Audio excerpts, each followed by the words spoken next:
నమస్తే, welcome to TV 999 news. ముందుగా headlines.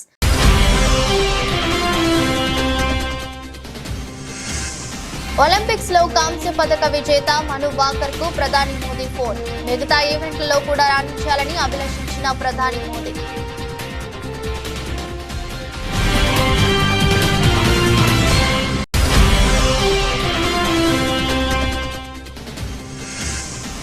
అసెంబ్లీకి రాని కేసీఆర్ కు ప్రతిపక్ష హోదా ఎందుకు అంటూ ఎమ్మెల్యే రాజగోపాల్ రెడ్డి చిరక. ప్రభుత్వాన్ని విమర్శించడమే పనిగా పెట్టుకున్నారంటూ బీఆర్ఎస్ పై ఫైర్.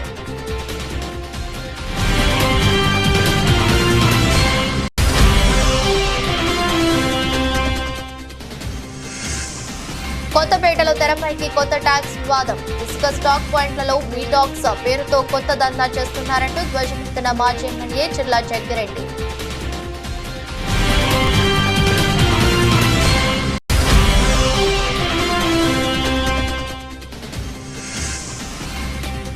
అప్పులు చేయకుండా అభివృద్ధి ఎలా చేయాలి అంటూ ప్రశ్నించిన బీఆర్ఎస్ ఎమ్మెల్యే. అప్పులు చేస్తున్నట్లు కేసీఆర్ ఎప్పుడూ చెప్పారన్న జగదీష్ రెడ్డి.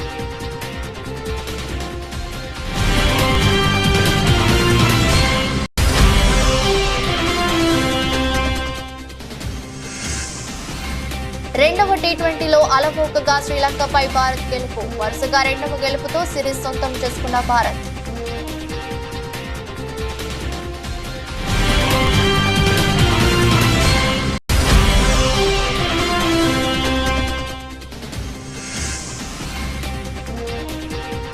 బంగారం కొనుగోలుదారులకు గుడ్ న్యూస్. తులం బంగారంపై 10,000 వరకు తగ్గిన ధర. ప్యారిస్ ఒలింపిక్స్ లో చారిత్రాత్మక రీతిలో కాంస్యం రూపంలో భారత్ కు తొలి పథకం అందించిన షూటర్ మను భాకర్ పై ప్రశంసల జల్లు కురుస్తోంది. ఒలింపిక్స్ చరిత్రలో షూటింగ్ ఈవెంట్ లో భారత్ కు మెడల్ అందించిన ఏకైక మహిళగా రికార్డులకెక్కిన ఆమె పట్ల అభినందనలు వెల్లువెత్తుతున్నాయి. నేరుగా ప్రధానమంత్రి నరేంద్ర మోదీ కూడా ఫోన్ కాల్ చేసి ప్రత్యేక అభినందనలు తెలియజేశారు. మను, నీకు అభినందనలు. నీ విజయం పట్ల నాకు ఎంతో సంతోషంగా ఉంది. కేవలం 0.1 పాయింట్ల తేడాతో నువ్వు రజన పథకాన్ని కోల్పోయావు. అయినా దేశాన్ని గర్వించేలా చేశావు. 2 విధాలుగా ప్రశంసలు పొందుతున్నావు. ఒలింపిక్స్ లో కాంస్య పథకం ద్వారా ఈ ఘనత సాధించిన తొలి భారతీయ మహిళా షూటర్ గా నిలిచావు. టోక్యో ఒలింపిక్స్ లో పిస్టల్ నీకు ద్రోహం చేసింది. అయితే ఈసారి అన్ని అవరోధాలను అధిగమించావు. ప్రస్తుతం జరుగుతున్న ప్యారిస్ ఒలింపిక్స్ లో ఇతర అన్ని విభాగాల్లో కూడా బాగా రాణిస్తావని నేను ఆశిస్తున్నాను అంటూ ప్రధాని మోదీ తన సందేశాన్ని ఇచ్చారు. नमस्ते, खूब अभिनंदन, आपको बहुत बहुत बधाई। बहुत बहुत शुक्रिया सर, आप कैसे हैं? मैं बहुत बढ़िया से। आप तो ये तुम्हारी सफलता का खबर सुनने के बाद और उत्साह और आनंद में हूँ। जी, अच्छा कर रहे हैं हमारे खिलाड़ी यहाँ पे अभी। आप स्वयं को वैसे 0.1 से आप सिल्वर आपका रह गया, जी, लेकिन उसके बावजूद भी आपने देश का नाम रोशन किया। आपको 2 प्रकार की क्रेडिट मिल रही है। एक तो आप कांस्य पदक लाई, लेकिन भारत की पहली महिला है जो इस खेल में मेडल लेके आई हो। जी सर, हाँ जी, शुक्रिया सर। मेरी तरफ से बहुत बहुत बधाई है। देखिए, टोक्यो ओलंपिक्स में राइफल ने तेरे साथ दगा कर दिया। हाँ जी, लेकिन इस बार तुमने सारी कमियों को पूरा कर दिया। बिल्कुल सर, अभी और भी मैचेस हैं आगे, तो उनमें भी उम्मीद रहेगी कि अच्छा करूँ मैं। मुझे पक्का विश्वास है आगे की मैचेस भी बहुत अच्छा करोगी आप, क्योंकि ये రాష్ట్ర గవర్నర్ సిపి రాధాకృష్ణన్ ను సీఎం రేవంత్ రెడ్డి మర్యాదపూర్వకంగా కలిశారు. సోమవారం ఉదయం రాజ్ భవన్ కు వెళ్లిన ఆయన గవర్నర్ తో భేటీ అయ్యారు. తాజాగా సిపి రాధాకృష్ణన్ ను మహారాష్ట్ర గవర్నర్ గా నియమిస్తూ రాష్ట్రపతి ఉత్తర్వులు జారీ చేసిన విషయం తెలిసిందే.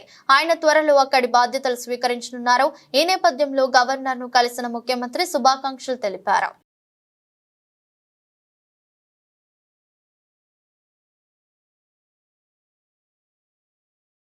బీఆర్ఎస్ అధినేత కేసీఆర్ అసెంబ్లీకి ఎందుకు రావడం లేదో చెప్పాలని, సభకు రాని ఆయనకు ఇంకా ప్రతిపక్ష హోదా ఎందుకని కాంగ్రెస్ ఎమ్మెల్యే రాజగోపాల్ రెడ్డి ఆగ్రహం వ్యక్తం చేశారు. అసెంబ్లీలో నేడు ఆయన మాట్లాడుతూ ఈ వ్యాఖ్యలు చేశారు. 10 ఏళ్లు అధికారంలో ఉన్న బీఆర్ఎస్ నేడు ప్రెస్ మీట్లు పెట్టి ప్రభుత్వాన్ని విమర్శిస్తుందని మండిపడ్డారు. నష్టాల్లో కూరుకుపోయిన డిస్కంలను లాభాల్లోకి తీసుకొచ్చే ప్రయత్నాలు చేస్తున్న తమను ప్రశంసించకపోగా తిరిగి నిందలు వేయడం సరికాదన్నారు. విద్యుత్ శాఖపై గత ప్రభుత్వం పూర్తిగా నిర్లక్ష్యం వహించిందని రాజగోపాల్ రెడ్డి రెడ్డి విమర్శించారు. అన్ని సక్రమంగా ఉంటే మరి విద్యుత్ సంస్థలు నష్టాల్లోకి ఎందుకు వెళ్తాయని ప్రశ్నించారు. రైతులకు అరకొరగా ఉచిత విద్యుత్ ఇచ్చి బీఆర్ఎస్ గొప్పలు చెప్పుకుందని, నిజానికి నాడు నేడు ఉచితంగా విద్యుత్ ను అందిస్తుందని ఒక కాంగ్రెస్ మాత్రమేనని స్పష్టం చేశారు. ఇప్పటికైనా తమపై నిందలు వేయడం మాని చేసిన తప్పులు ఒప్పుకోవాలని హితవు పలికారు. నాయకులు అంటారు మీ నాయకుడు రాలేదంటే మీ స్థాయికి ఆయన అవసరం లేదు, మేమే చాలని అంటుండ్రు. అధ్యక్ష, వీళ్ళ స్థాయి ఏందో 10 ఏళ్లల్లా కేసీఆర్ గారు ముఖ్యమంత్రిగా ఉన్నప్పుడు వీళ్ళ స్థాయి ఏంది, మంత్రులు ఎంపీలు అధికారుల మాట ఎవరైనా విన్నారా అధ్యక్ష? నో అపాయింట్మెంట్, ఒంటెద్దుపోకడా, నిజం ఉన్నట్టు అట్లా కాదు ఇట్లా అని చెప్పే అవకాశం వీళ్ళకి ఎవరికైనా ఇచ్చిండా అధ్యక్ష? ఆయన అంత దమ్ము ధైర్యం వీళ్ళకు లేదు, ఆయన వినేవాడు కూడా కాదు. అటువంటి పరిస్థితి ఉన్న మనిషి, పెద్ద మనిషి, లీడర్ ఆఫ్ ద ఆపోజిషన్ ఉండి కూడా సభకు రాకుండా ఒక ఇంపార్టెంట్ సబ్జెక్టుల మీద చర్చ నడిచినప్పుడు లేకుండా వీళ్ళంటారు మరి లీడర్ ఆఫ్ ద ఆపోజిషన్ ఎందుకు ఉండాలి అధ్యక్ష? మరి అటువంటిప్పుడు ఆయన సభకే రానప్పుడు ఆయన అవసరం లేదని వీళ్ళే అంటున్నారు. మరి మీరే మీ లోపల ఎవరో ఒకరు సభలో లీడర్గా మీరు ఎల్ఓపి కాండి. ఆయన అవసరం లేనప్పుడు మరి సభకే వద్దనుకున్నప్పుడు ఆ పొజిషన్లో ఆయన అవసరం ఏముంది? జాయింట్ కలెక్టర్ జిల్లా స్థాయి ఇసుక కమిటీ ద్వారా ఇచ్చిన విధి విధానాలను తుంగలోకి తొక్కుతూ కొత్తపేట నియోజకవర్గంలో స్థానిక శాసనసభ్యులు కొత్త దందాకు తెరతీశారని చిర్ల జగ్గిరెడ్డి అన్నారు. ఈ సందర్భంగా మాట్లాడుతూ మాజీ ముఖ్యమంత్రి జగన్మోహన్ రెడ్డి ప్రభుత్వానికి ఆదాయం చేకూరుస్తూ ఇసుక విధానాన్ని అమలు చేసి వరదల సమయంలో ప్రజలకు అందుబాటులో ఉండాలని స్టాక్ యార్డ్లలో ఇసుకను ఉంచితే ప్రస్తుత ముఖ్యమంత్రి సెల్ఫీల పేరుతో నానా హంగామా చేసి ఏ విధమైన అవినీతికి పాల్పడకపోయినప్పటికీ ట్యాక్స్ అంటూ హడావిడి చేశారని, ఇప్పుడు మీరు చేస్తున్న బీ ట్యాక్స్ దందా గురించి మేము చెప్పట్లేదని, మీ జేబు పత్రికలు ఈనాడు, ఆంధ్రజ్యోతిలలో పతాక శీర్షికలలోనే రాస్తున్నారని తెలిపారు. ఇసుక నిల్వలు ఏవైతే ఉన్నాయో అవి కొత్తపేట నియోజకవర్గ ప్రజలకు కూడా ఈ వర్షాకాల కష్టకాల సమయంలో ఇవ్వాలని చెప్పి మేము కోరుతున్నాం. ఏదైతే ఇక్కడ ఉన్నటువంటి ఈ రీచ్లో ఎస్పెషల్గా ఈ స్టాక్ పాయింట్లో కేవలం కొంతమందికి మాత్రమే, కొత్తపేట నియోజకవర్గం వాళ్ళు ఎవరికి కూడా ఇక్కడ ఇసుక లోడ్ చేయకుండా కేవలం విశాఖపట్నం లేదా ఉన్నటువంటి మరి విజయవాడ మేము పట్టుకెళ్తున్నాం అనే విధంగా మరి వాళ్ళు ఇక్కడ నుంచి ఇసుక అంతా కూడా మరి దోచేసే కార్యక్రమం చేస్తున్నారు. దీని మీద ఏదైతే కొంతమంది లారీ ఓనర్లతో మాట్లాడడం మీరు కూడా విన్నారు. ఎవరైనా సామాన్యులు చంద్రబాబు నాయుడు గారు మాట నమ్మి ఇసుక ఉచితంగా దొరుకుతుంది కదా అని ఇక్కడికి వస్తుంటే వారి దగ్గర 11,000 రూపాయలు కలెక్ట్ చేసి అప్పుడు లోపల పంపించే కార్యక్రమం చేస్తున్నారు. ముఖ్యంగా ఏదైతే మరి మేము అడుగుతున్నాం, గతంలో చంద్రబాబు నాయుడు గారు సెల్ఫీ ఫోటోలు తీసుకున్నారు, తప్పలేదు. ఇప్పుడు వచ్చి తీసుకోవాలని కోరుతున్నాం. ఏం చేద్దంటే ఏదైతే మరి తెలుగుదేశం నాయకులు చేస్తున్న దందాన్ని, కూటమి వారు చేస్తున్న దందాన్ని మరి నిలువరించాలని కోరుతున్నాం. ఏదైతే గతంలో వారు సెల్ఫీ ఫోటోలు తీసుకోవడం కాదు, ఇక్కడ 1100 కూడా మరి 11,000 ఎవరు కలెక్ట్ చేస్తారో చెప్పాలని బాధ్యతను అడుగుతున్నాం. ఒక విషయం. రెండోది, ఇక్కడ ఏదైతే బయట నుంచి వచ్చేటువంటి వెహికల్స్ని కేవలం అన్ని కూడా 4 రోజులు 5 రోజులు ఆపేసి ఎవరైతే కప్పం కట్టారో బీ ట్యాక్స్, బండారు ట్యాక్స్ అని పెట్టారు. స్థానిక శాసనసభ్యులు గారు ఇక్కడ వరదల మీద ఆయనకి పట్టింపు లేదు కానీ చక్కగా వ్యాపారం మరి కడుపు నీళ్ళు కదలకుండా చేసుకుంటున్నారు. అంచేత మరి 11,000 రూపాయలు కలెక్ట్ చేస్తూ దానికి స్లిప్ ఇచ్చి ఆ స్లిప్ ఇచ్చిన బండి మాత్రమే లోపల పంపే కార్యక్రమం చేస్తున్నారు. మిగిలిన అన్ని కూడా పాపం డ్రైవర్లు ఎక్కడెక్కడి నుంచి వచ్చిన వాళ్ళు 5-5 రోజులు వాళ్ళ లారీలు పెట్టుకుని వారికి గిట్టుబాటు లేక ఇబ్బందులు పడుతున్నారు. కాబట్టి కొత్తపేట నియోజకవర్గ ప్రజలు ఎవరికి కూడా ఇసుకివ్వట్లేదు. కాబట్టి మిగిలిన రీచ్ల్లో 1-2 రీచ్ల్లో పద్ధతిగా చేస్తున్నారు. అలాగే ఇక్కడ యూనియన్తో మాట్లాడుకుని అందరికీ మళ్ళీ పార్టీల ప్రకారం విభజించకుండా అందరికీ ఇచ్చే వ్యవహారం చేస్తే తప్పనిసరిగా మేము కూడా ప్రజలకు ఉచిత సందర్భంలో మేము సహకరిస్తాం. అంతేగాని ఏదో వాళ్ళ పార్టీ ఆస్తిలాగా ఇక్కడ కేవలం తెలుగుదేశం పార్టీ చేసిన వాళ్ళకి ఇస్తాం, కేవలం ఇక్కడ నుంచి విశాఖపట్నం అమ్మేయడానికి ఇస్తాం, మాకు ఎవరికి అప్పం కడితే వారికి ఇస్తామంటే తప్పనిసరిగా ప్రతిఘటించే కార్యక్రమం చేస్తాం. ఈ రోజు నేను వస్తున్నానని చెప్పి లోడింగ్ కూడా ఆపేసాను. మళ్ళీ అవసరమైతే రోజు వచ్చి అక్కడ కూర్చుంటాం. అప్పులు చేయకుండా అభివృద్ధి ఎలా చేయాలి, అప్పులు వద్దంటే నోట్లు ముద్రించాలని మాజీ మంత్రి బీఆర్ఎస్ ఎమ్మెల్యే జగదీష్ రెడ్డి ప్రశ్నించారు. శాసనసభలో ఆయన మాట్లాడుతూ రైతుల పొలాల్లో మీటర్లు పెట్టడానికి కేసీఆర్ అంగీకరించలేదన్నారు. కేంద్రం ఇచ్చే 30,000 కోట్లను కూడా వదులుకున్నట్లు చెప్పారు. విద్యుత్ మీటర్లపై సీఎం రేవంత్ రెడ్డి ప్రజలను పక్కదారి పట్టిస్తున్నారని ఆరోపించారు. కేసీఆర్ అధికారంలోకి వచ్చాక కరెంట్ లైన్ల కింద ఇళ్ల నిర్మాణం జరగలేదన్నారు. బీఆర్ఎస్ 10 ఏళ్ల హయాంలో స్థాపిత విద్యుత్ సామర్థ్యం పెరిగిందన్నారు. 2014లో రాష్ట్రంలో వ్యక్తిగత విద్యుత్ వినియోగం 1,196 కిలోవాట్లు కాగా 2024 నాటికి 2,349 కిలోవాట్లకు చేరుకుందన్నారు. తమ హయాంలోనే విద్యుత్ వినియోగం పెరిగిందన్నారు. 90,000 కోట్లు పెట్టి విద్యుత్ సరఫరాను బలోపేతం చేశామన్నారు. అధ్యక్ష, 2/6/2014 నాటికి తెలంగాణలో విద్యుత్తు కాంట్రాక్టెడ్ కెపాసిటీ 7,778 మెగావాట్లు అయితే మొన్న 1/1/2024 నాటికి 19,483 మెగావాట్ల అధ్యక్ష. అంటే 11,705 మెగావాట్లు మీరు అడుగుతున్న పెద్ద మనిషి నాయకత్వంలో అద్భుతంగా ఇన్స్టాల్డ్ కెపాసిటీ పెరిగింది. ఈ రాష్ట్రంలో ఇన్స్టాల్డ్ కెపాసిటీ 11,000 పెరిగింది 10 ఏళ్లలో. మీ ఘనత వహించిన మీ పాలనలో మీరు మీ దోస్తులు చంద్రబాబు నాయుడు గారు ఇంకా అందరు కలిసి చేసిన నాటి రాజ్యంలో మొత్తం కలిపితే మీరు ఇచ్చింది 7,700 అయితే ఈ రాష్ట్రానికి కేసీఆర్ గారు వచ్చిన తర్వాత 10 ఏళ్లలోనే 11,000 అధ్యక్ష. ఇది వారి దృష్టి తీసుకొస్తా ఉన్న అధ్యక్ష. సోలార్ కెపాసిటీ అధ్యక్ష, వీళ్ళ 70 ఏళ్ల కాలంలో, వీళ్ళ 60 ఏళ్ల కాలంలో వీళ్ళు ఇచ్చింది 74 మెగావాట్ల అధ్యక్ష. కేసీఆర్ గారు వచ్చిన తర్వాత 6,058 మెగావాట్లు యాడ్ చేస్తూ 6,132 మెగావాట్లు 1/1/2024 నాటికి మేము తీసుకొచ్చింది అధ్యక్ష. పీక్ డిమాండ్ అధ్యక్ష ఆనాడు 5,661 మెగావాట్లు, కానీ మేం ఇచ్చిన పీక్ డిమాండు 15,497 మెగావాట్ల అధ్యక్ష. గ్రిడ్ కన్జంప్షన్ నిన్న వారు చెప్పిన లెక్క ప్రకారం మిలియన్ యూనిట్లలో 2/6/2014 నాడు మీరు ఇచ్చింది 128 మిలియన్ యూనిట్లు. 128 మిలియన్ యూనిట్లు. మేము ఆ రోజు అడిగిన వారు చెప్పేటప్పుడు నేను 23-22కు 23-24కు నేను చూపిస్తున్న తేడాని వారు చెప్తున్నప్పుడు విద్యుత్ శాఖ మంత్రి గారు, ఆర్థిక మంత్రి గారు, నేను అడిగిన ఒకసారి 14 చెప్పండి కానీ వారు చెప్పలేదు.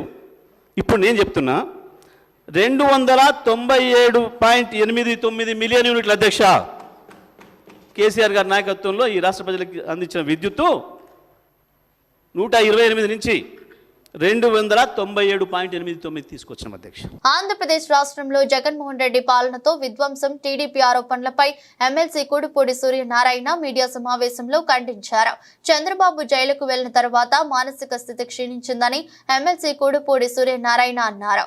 ఆంధ్ర జో బైడెన్, చంద్రబాబు అన్న ఎమ్మెల్సీ కూడుపూడి ఆంధ్రప్రదేశ్ లో రాజ్యాధికారం మార్పిడి జరిగిన తర్వాత జగన్మోహన్ రెడ్డి పాలన అంతా రాష్ట్రం అభివృద్ధికి చెందలేదని అంటున్న చంద్రబాబు నాయుడు జగన్మోహన్ రెడ్డి అవినీతి లేని పాలన చేశారని గుర్తుంచుకోవాలన్నారు. రాష్ట్రంలో మధ్యంతర ఎన్నికలకు సిద్ధంగా ఉండాలని ఎమ్మెల్సీ కూడుపూడి సూర్యనారాయణరావు హెచ్చరించారు. జగన్ గారి పాలనలో జరిగినటువంటి అవినీతి అని లేకపోతే ఇసుక స్కామ్ అని ఇలా చెప్పడం చాలా అన్యాయం. ఈవేళ 60 లక్షల టన్నుల ఇసుకని మీ టీడీపీ వారే మరి ఊట్ చేసినటువంటి విషయం అందరికీ తెలిసిన విషయమే. అలాగే విద్యా దీవెన ఇప్పటి వరకు కూడా రూపాయి పడలేదు.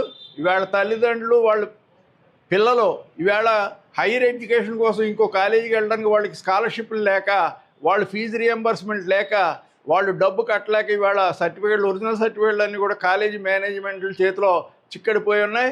ఈవేళ ఫీజులనేమో అబ్నార్మల్గా వసూలు చేసుకోవడం స్వేచ్ఛగా నారాయణ సంస్థలకి, చైతన్య సంస్థలకి, అలాగే మరి ఆదిత్య సంస్థలకి నువ్వు ధారాదత్తం చేసి పిల్ల తల్లిదండ్రులు ఈవేళ ఆత్మహత్య చేసుకోవడానికి సిద్ధంగా ఉన్నారు. అలాగే జగన్ గారు ముఖ్యమంత్రి హోదాలో ఉండి కూడా చిన్నపిల్లల ఆరోగ్యం కోసం ఆవేళ మరి ఆయన ఎంతో తపన పడుతూ వాళ్ళకి న్యూట్రిషన్ ఫుడ్ ఇవ్వాలి, వాళ్ళకి చిన్న వయసులో ఆహారం సక్రమంగా క్యాలరీస్ ఉన్నటువంటి ఆహారం ఇస్తే తప్ప వాళ్ళు పెద్ద వయసులో మెచ్యూరిటీ రాదు అని చెప్పి ఆయన పెట్టినటువంటి పథకం వల్ల ఈవేళ కొన్ని వేల మంది పిల్లలు గ్రోత్, ముఖ్యంగా ఆడపిల్లల గ్రోత్ చక్కగా ఉన్నది. వారందరూ కూడా హైయర్ ఎడ్యుకేషన్లో టాప్ ప్రయారిటీలో వాళ్ళు భారతదేశానికే కీర్తి ప్రతిష్టలు తెస్తున్నటువంటి స్థాయిలో వాళ్ళు ఎడ్యుకేషన్ నడుపుతున్నారు. ఈవేళ అన్ని వ్యవస్థల్ని జగన్ గారు నిర్మాణం చేసి బటన్ దొక్కి ఏ విధమైనటువంటి అవినీతి లేకుండా డైరెక్ట్గా నేరుగా తల్లుల ఖాతాల్లోకి, మరి లబ్ధిదారుడి ఖాతాలోకి ముఖ్యంగా ఇవన్నీ కూడా డైరెక్ట్గా చెందేటటువంటి ఒక వ్యవస్థను క్రియేట్ చేస్తే దాని అంతా డిస్ట్రాయ్ చేసేసి మరి ప్రజలకి మేలు చేసేటటువంటి కార్యక్రమాన్ని కూడా నడపలేదు. కేవలం ఇదంతా కేవలం ఈ 5 సంవత్సరాల పబ్బం గడుపుకోవడానికని ఖచ్చితంగా చెప్పగలం. ఎమ్మెల్యే జగదీష్ రెడ్డిపై మంత్రి కోమటిరెడ్డి వెంకటరెడ్డి తీవ్ర ఆరోపణలు చేశారు. అసెంబ్లీ సమావేశాల్లో విద్యుత్ శాఖపై చర్చ జరుగుతున్న సమయంలో మంత్రి కోమటిరెడ్డి వెంకటరెడ్డి ఈ వ్యాఖ్యలు చేశారు.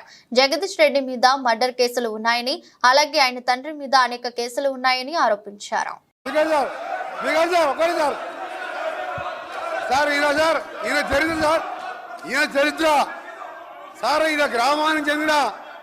గ్రామానికి చెందిన మదన్ మోహన్ రెడ్డి అని మాజీ సమితి ప్రెసిడెంట్ హత్య కేసులో A2 అధ్యక్ష, అలాగే A2 అధ్యక్ష ఆ మర్డర్ కేసులో ఇంకో భుక్షం అనే వ్యక్తి హత్య కేసులో ఈయన వీళ్ళ నాయన A6 A7, ఆ తర్వాత రామిరెడ్డి హత్య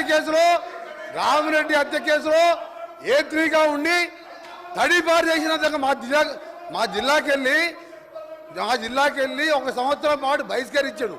పోతూ ఈ మర్డర్ చేసి దోసపాటి గోపాల్ ఇదే అసెంబ్లీలో ఎక్స్ఎమ్మెల్యేగా ఉండే ఆ పెట్రోల్ బంకులో 1,80,000 రూపాయలు దొంగతనం చేస్తే ఆ కేసులో ముద్దాయి అధ్యక్ష.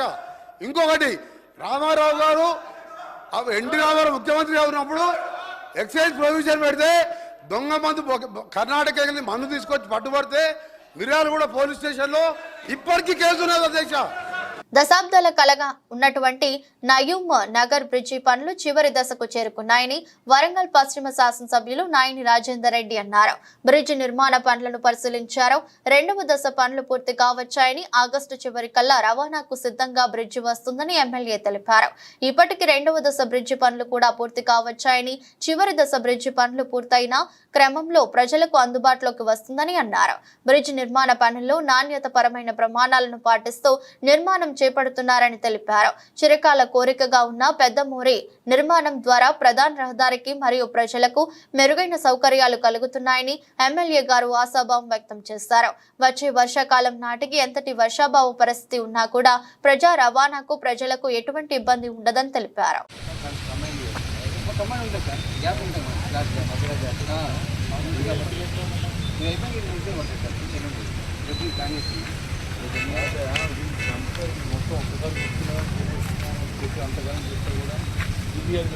దాంట్లో 15 దీంట్లో 10 అది పోసేది ఎలాగో వస్తామన్నారు. కూటమి 2 నెలల పాలన చూసిన ప్రజలు మాజీ ముఖ్యమంత్రి వైఎస్ జగన్మోహన్ రెడ్డి పరిపాలన ఎంత మిస్ అయ్యాము అని బాధపడుతున్నారని వైఎస్ఆర్ కాంగ్రెస్ పార్టీ గుంటూరు జిల్లా అధ్యక్షులు మందపాటి శేషగిరిరావు అన్నారు.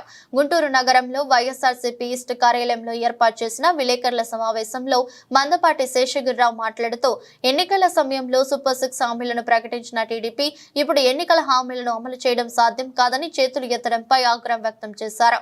రాష్ట్రంలో అభివృద్ధి సంక్షేమాన్ని పక్కన పెట్టి వైఎస్ఆర్ కాంగ్రెస్ పార్టీ శ్రేణులు కార్యక్రమాలు సానుభూతి పరులు టార్గెట్ చేసి హత్యలు దాడులు చేయడం బాధాకరమని ఆయన పేర్కొన్నారు. రాజకీయంగా ఒక పార్టీలో ఇమడలేని పరిస్థితుల్లో మీరు ఇప్పటికి 3వ పార్టీ 4వ పార్టీ కాంగ్రెస్, టీడీపీ, వైసీపీ, మళ్ళీ టీడీపీ ఎన్ని యూటర్న్లు తీసుకుంటారు? ఏం ఆశించి తీసుకుంటున్నారు? ఏ బేసిస్ మీద మీ పార్టీని మారుతున్నారు? సరే, మారకపోవడం అనేది మీకు సంబంధించింది. మీరు మారిన తర్వాత ఏ విధంగా మాట్లాడుతున్నారు, వ్యవస్థల గురించి ఏ విధంగా ఉంటున్నారు, ఈ వ్యక్తులు మీ గురించి ఏ విధంగా సమాజంలో మాట్లాడుకుంటున్నారు, దీని ఇంపాక్ట్ ఈ జాతుల మీద, ఈ అణగారిన వర్గాల మీద ఎంత ప్రభావం చూపిస్తుంది అనేది కూడా మీరు ఆలోచన చేయాలని ఈ సందర్భంగా నేను మిమ్మల్ని రిక్వెస్ట్ చేస్తాను. మీరు మాట్లాడాల్సిన అంశాలు జగన్మోహన్ రెడ్డి గారి గురించో, సజ్జల రామకృష్ణారెడ్డి గారి గురించో కాకుండా ఈ రాష్ట్రంలో జరుగుతున్నటువంటి దుర్మార్గాల మీద, ఈ 2 నెలల్లో జరిగిన నరకాండ మీద, నరహత్యల మీద, పాశవికంగా చంపబడుతున్న వ్యక్తుల్ని ఎవరు చంపుతున్నారో, ఏ పార్టీ చంపుతుందో, ఏ రెడ్ బుక్ రాజ్యాంగం చంపుతుందో, దీని వెనక ఎవరి ప్రోద్బలం ఉందో, పార్టీల ప్రోత్సాహం కానీ నాయకుల ప్రోత్సాహం కానీ ఎవరిదుందో, చంపబడుతున్న వారు ఎవరు నష్టపోతున్నారో దీని మీద మాట్లాడితే సమాజం మిమ్మల్ని హర్షిస్తుంది. ఈ వెనుకబడిన వర్గాలు మొత్తం మీ వెనకాల నిలబడతారు. మీరు ఈ రోజున మాట్లాడే ప్రతి మాట కూడా మీ వ్యక్తిగతమైన ప్రయోజనాల కోసం మాట్లాడుతున్నారు అనేది ఈ సమాజం భావిస్తూ ఉంది. మీరు ఎప్పటికైనా తప్పనిసరిగా ఈ రాష్ట్రంలో జరగాల్సిన సంక్షేమ పథకాల మీద తల్లికి వందనం వచ్చి 2 నెలలు కాలేదు, నిన్ననే నాకు భయం పుడుతుంది అని ఈ పథకాలు అమలు చేయాలంటే నా వల్ల కాదు. మరి ఇలాంటి గడ్డు పరిస్థితుల్లో గడిచిన 5 సంవత్సరాల్లో జగన్మోహన్ రెడ్డి గారు ఇచ్చిన మాటకు కట్టుబడి తన పాలనా విధానాన్ని ఎక్కడ తప్పల. కాంగ్రెస్ ప్రభుత్వం మల్లన్న సాగర్, కొండపోచమ్మ సాగర్ ప్రాజెక్టుల నుండి పంట పొలాలకు తక్షణమే నీళ్లు విడుదల చేయాలని నియోజకవర్గం TRS party in charge Vanteru Pratap Reddy demand చేశారు. సిద్దిపేట జిల్లా గజ్వేల్ పట్టణంలో నిర్వహించిన మీడియా సమావేశంలో మాట్లాడుతూ లేని పక్షంలో మల్లన్న సాగర్, కొండపోచమ్మ సాగర్ నుండి నీళ్లు వదలని ఎడల ఆగస్టు 2వ తేదీ రోజున రాజీవ్ రహదారి, తూప్రాన్ జాతీయ రహదారులను పెద్ద ఎత్తున మెదక్, నల్గొండ జిల్లా రైతులతో, ప్రజాప్రతినిధులతో కలిసి దిగ్బంధం చేస్తామని మాజీ అటవీ అభివృద్ధి సంస్థ చైర్మన్ వంటేరు ప్రతాప్ రెడ్డి కాంగ్రెస్ ప్రభుత్వాన్ని హెచ్చరించారు. అటు మెదక్, నర్సాపూర్, ఇటు గజ్వేల్, తూప్రాన్ సంబంధించినటువంటి రైతాంగం అంతా కూడా ఎదురు చూస్తున్నారు. దయచేసి మీరు ప్రభుత్వానికి విజ్ఞప్తి చేసేది ఏంటంటే మీరు వెంటనే స్పందించి అటు కూడవెల్లి రివర్ని, రామాయణపేట కెనాల్, బస్వాపూర్ కెనాల్, అదేవిధంగా మన Turkapalli canal, Jagdepur canal, Haldi river, Kudavelli river ఇవన్నిట్లలో కూడా ఇది మల్లన్న సాగర్ నుండి అటు కొండపోచమ్మ సాగర్ నుండి నీళ్లు వదిలిపెట్టాలని చెప్పి మేము ప్రభుత్వానికి విజ్ఞప్తి చేస్తున్నాం. రైతాంగం అంతా కూడా ఎదురు చూస్తున్నారు. నారు వేసుకున్నారు, 2 నెలలు అయిపోయింది, టైం అయిపోతుంది. దయచేసి వెంటనే నీళ్లు వదిలిపెట్టమని విజ్ఞప్తి చేస్తున్నాం. మీరు నీళ్లు వదిలిపెడితే మేము ట్రాక్టర్ ఎక్కి పొలాలు దున్నుకుంటాం. నీళ్లు వదలకపోతే మా హరీష్ రావు గారి నాయకత్వంలో మరి మెదక్ జిల్లాకు సంబంధించినటువంటి రైతాంగం అంతా, అటు నల్గొండ జిల్లాకు సంబంధించిన రైతాంగం అంతా కూడా రాజీవ్ రహదారిని 2వ తారీఖు లేకపోతే 3వ తారీఖు నాడు వేలాది మంది రైతులతో దిగ్బంధం చేస్తాం. మీరు నీళ్లు వదిలిపెట్టకపోతే నేరుగా కొండపోచమ్మ సాగర్కి వెళ్లి మేమే గేట్లు ఎత్తుకుంటాం, నేరుగా మల్లన్న సాగర్కి వెళ్లి మేమే గేట్లు ఎత్తుకుంటాం. మేము ప్రభుత్వానికి విజ్ఞప్తి చేస్తున్నాం. లాస్ట్ ఇయర్ ఈ పాటికే నాట్లు వేసుకొని పొలాలన్నీ కూడా పచ్చబడ్డాయి. ఇప్పుడు మొగులకు ముఖం పెట్టినా రాని పరిస్థితి ఉంది. దయచేసి మీరు వెంటనే నీళ్లు ఇవ్వాలని చెప్పి కాంగ్రెస్ ప్రభుత్వాన్ని మేము విజ్ఞప్తి చేస్తున్నాం. దయచేసి రైతాంగానికి అండగా ఉండాలి. రైతాంగం మీద కక్ష వద్దు. ఏదైనా ఉంటే పొలిటికల్ గా ఉంటే మీరు మాట్లాడండి, కానీ రైతులు ముగ్గురు ముఖం పెట్టాల్సిన పరిస్థితి వచ్చింది. రైతులు నారు పోసుకొని పెట్టుబడులు పెట్టుకొని ఎదురు చూడాల్సినటువంటి పరిస్థితి వచ్చింది. కాబట్టి దయచేసి మీరు వెంటనే నీళ్లు ఇవ్వాలని చెప్పి మేము విజ్ఞప్తి చేస్తున్నాం. లేకుంటే మాత్రం రాజీవ్ రహదారిని, అటు నేషనల్ హైవే 67 తూప్రాన్ మీద పెద్ద ఎత్తున మెదక్ జిల్లాకు సంబంధించినటువంటి రైతాంగం, మెదక్ జిల్లాకు సంబంధించినటువంటి ఎమ్మెల్యేలు, మాజీ ఎమ్మెల్యేలు అందరి సారథ్యంలో పెద్ద ఎత్తున ఉద్యమిస్తామని చెప్పి సందర్భంగా హెచ్చరిస్తుంది. తమ భవానీ చారిటబుల్ ట్రస్ట్ ద్వారా ఇప్పటికే అనేక సేవా కార్యక్రమాలు చేశామని, ఇక ముందు కూడా కొనసాగిస్తామని ట్రస్ట్ నిర్వాహకులు సిటీ ఎమ్మెల్యే ఆదిరెడ్డి శ్రీనివాస్ చెప్పారు. ప్రతిభ గల పేద విద్యార్థులను కొందరిని గుర్తించి వారికి సోమవారం ట్రస్ట్ తరపున ఆర్థిక సాయం అందించారు. ఈ సందర్భంగా మాట్లాడుతూ తమ సంపాదనలో కొంత మొత్తాన్ని ట్రస్ట్ ద్వారా ఖర్చు చేస్తున్నామని, ఎవరి దగ్గర విరాళాలు తీసుకోవడం లేదని స్పష్టం చేశారు. గతంలో పలువురు పేద విద్యార్థులకు సాయం అందించడంతో పాటు వైద్య శిబిరాలు కూడా నిర్వహించామని ఆయన గుర్తు చేశారు. భవానీ చారిటబుల్ ట్రస్ట్ ద్వారా ఇప్పటికి అనేకమైన సేవా కార్యక్రమాలు రాజమహేంద్రవరం ప్రజలకు అందించడం జరుగుతూ ఉంది. దానిలో భాగంగా ఈ రోజున ఏదైతే ప్రతిభ ఉండి ఆర్థికపరమైన సమస్యలతో ఉన్న కొంతమంది విద్యార్థులను ఎంచుకొని వారికి ఈ రోజున ట్రస్ట్ నుంచి ఫైనాన్షియల్ అసిస్టెన్స్ ఇవ్వడం జరిగింది. వారందరూ కూడా బాగా చదువుకోవాలని, అభివృద్ధి చెందాలని భవానీ చారిటబుల్ ట్రస్ట్ ద్వారా మేము ఆశిస్తూ ఉన్నాం. అలాగే రాజమహేంద్రవరంలోనే ధనికులు అనేక మంది ఉన్నారు. వారందరూ కూడా ముందుకు వచ్చి మీ వంతు బాధ్యతగా ఎంతో కొంతమంది పిల్లలు చదివించగలిగితే ప్రభుత్వ పరంగా ప్రభుత్వం చేసే కార్యక్రమాలు చేస్తాయి. కానీ ప్రభుత్వం ఒక్కటే ఈ సమస్యలన్నీ తీర్చగలదు అని నేను ఆశించట్లే. ప్రభుత్వంతో పాటు స్వచ్ఛంద సంస్థల ఒక సహకారం కూడా ఉన్నట్లయితే మనం ఏదైతే నిరుద్యోగం కానీ లేకపోతే విద్యను అందించలేని పరిస్థితులు ఏదైతే కనబడతా ఉన్నాయో అవన్నిటిని కూడా మనం సమస్యను పరిష్కరించడానికి అవకాశం ఉంటుంది. ఆ యొక్క కార్యక్రమంలో అందరూ కూడా భాగ్యస్వాములు అవ్వాలని ఆశిస్తూ భవానీ చారిటబుల్ ట్రస్ట్ ద్వారా భవిష్యత్తులో కూడా ఇప్పుడే మొదలు పెడతా ఉన్నాం. ముందుగా విద్యకి ప్రాధాన్యత ఇచ్చాం. అయిన తర్వాత నిన్ననే ఈశాని పాప ఇండియన్ టీంలో సెలెక్ట్ అయింది బ్యాడ్మింటన్. ఆ పాపకు కూడా దగ్గరలోనే ట్రస్ట్ నుంచి స్పోర్ట్స్కి ప్రయారిటీ ఇస్తూ ఆ పాపకు కూడా ఆదరిస్తాం. అలాగే దగ్గరలో ఇంకొక 2 monthsలో మళ్ళీ ఒక ప్లాన్ ఆఫ్ యాక్షన్తో ఈ సీజన్ ఏదైతే వర్షాకాలం అయిన తర్వాత మెడికల్ క్యాంప్స్ కూడా స్టార్ట్ చేయబోతా ఉన్నాం. గతంలో ఏదైతే మేము మెడికల్ క్యాంప్స్ పెట్టేవాళ్ళం, ప్రతి 45 daysకి ఒక క్యాంప్ పెట్టేవాళ్ళం. ఆ క్యాంప్స్ అన్ని కూడా పారిస్ ఒలింపిక్స్ చూసేందుకు మెగా ఫ్యామిలీ కూడా ఫ్రాన్స్ తరలి వెళ్లింది. తాజాగా ప్రముఖ బ్యాడ్మింటన్ క్రీడాకారిణి తెలుగు తేజం పివి సింధుతో కలిసి గ్లోబల్ స్టార్ రామ్ చరణ్ సందడి చేశారు. పివి సింధు, రామ్ చరణ్, ఉపాసన దంపతులకు ఒలింపిక్ గ్రామమంతా తిప్పి చూపించారు. ఈ సందర్భంగా రామ్ చరణ్ పెంపుడు సునకం రైన్ ను సింధు ముద్దు చేశారు. మీరు ఎక్కడికి వెళ్ళినా ఇది మీ వెంట ఉండాల్సిందేనా అని రామ్ చరణ్ ను సింధు ప్రశ్నించగా తప్పకుండా ఉండాల్సిందే అంటూ రామ్ చరణ్ బదులిచ్చారు.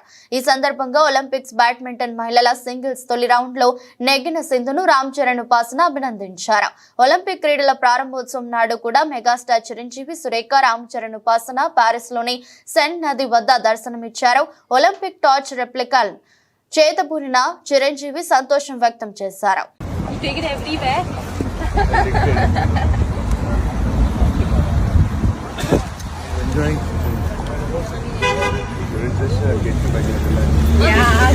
ఆతిథ్య దేశం శ్రీలంకపై భారత్ వరుసగా 2వ T20 విజయాన్ని నమోదు చేసింది. పల్లెకెలే వేదికగా ఆదివారం జరిగిన మ్యాచ్ లో 7 వికెట్ల తేడాతో సునాయాస విజయం సాధించింది. తొలుత బ్యాటింగ్ చేసిన శ్రీలంకను భారత బౌలర్లు చక్కగా కట్టడి చేశారు. నిర్ణీత 20 ఓవర్లలో 9 వికెట్ల నష్టానికి 161 పరుగులకే ఆ జట్టు ఆల్అౌట్ అయింది. ఆ తర్వాత వర్షం అంతరాయం కలిగించడంతో డక్వర్త్ లూయిస్ పద్ధతిలో భారత విజయ లక్ష్యాన్ని అంపైర్లు 8 ఓవర్లలో 78 పరుగులకు కుదించారు. ఓపెనర్ గా వచ్చిన సంజు శాంసన్ తొలి బంతికే డకౌట్ వెనుదిరిగినప్పటికీ మరో ఓపెనర్ యశస్వి జైస్వాల్, కెప్టెన్ సూర్యకుమార్ యాదవ్ దూకుడుగా ఆడటంతో లక్ష్యం చిన్నబోయింది. జైస్వాల్ 15 బంతుల్లో 30 పరుగులు, సూర్య 12 బంతుల్లో 26 పరుగులు, హార్దిక్ పాండ్యా 9 బంతుల్లో 20 రన్స్, పంత్ 2 రన్స్ చొప్పున బాదారు. దీంతో మరో 9 బంతులు మిగిలిపో ఉండగానే భారత్ లక్ష్యాన్ని చేరింది. దీంతో 3 మ్యాచ్ల సిరీస్ లో ఇప్పటికే 2 విజయాలు సాధించడంతో సిరీస్ భారత్ వశమైంది. బంగారం అంటే మహిళలకు మక్కువ ఎక్కువ. వివిధ ఆభరణాలు ధరించేందుకు తెగ ఇంట్రెస్ట్ చూపిస్తుంటారు. పెళ్లిళ్ళు, ఫంక్షన్లలో డిఫరెంట్ జ్యువెలరీ ధరించి దగదగా మెరుస్తుంటారు.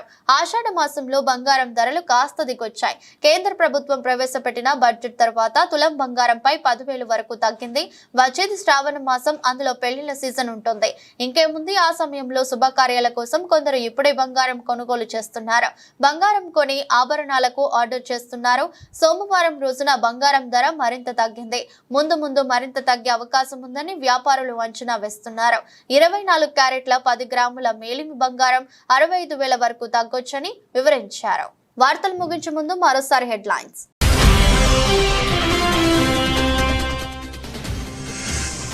ఒలింపిక్స్ లో కాంస్య పథక విజేత మను వాకర్ కు ప్రధాని మోదీ ఫోన్. మిగతా ఈవెంట్లలో కూడా రాణించాలని అభిలషించిన ప్రధాని మోదీ.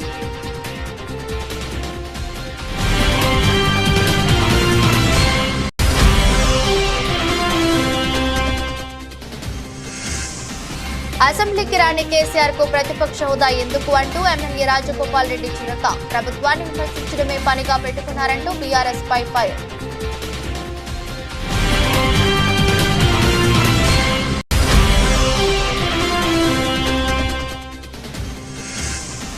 కొత్తపేటలో తెరపైకి కొత్త ట్యాక్స్ వివాదం. ఇసుక స్టాక్ పాయింట్లలో మీటాక్స్ పేరుతో కొత్త దందా చేస్తున్నారంటూ ధ్వజమెత్తిన మాజీ ఎమ్మెల్యే చిర్లా జగ్గిరెడ్డి.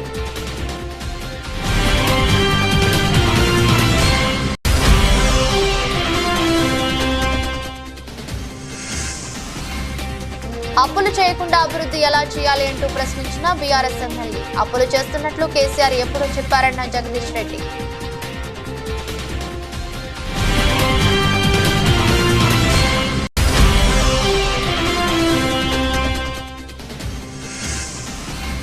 రెండవ T20లో అలవోకగా శ్రీలంకపై భారత్ గెలుపు. వరుసగా 2వ గెలుపుతో సిరీస్ సొంతం చేసుకున్న భారత్.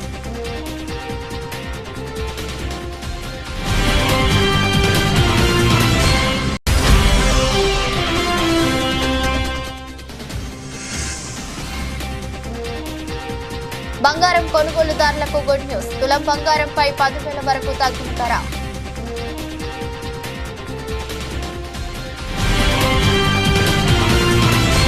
ఇది రోజు బులెటిన్. మరో బులెటిన్లో మళ్ళీ కలుద్దాం.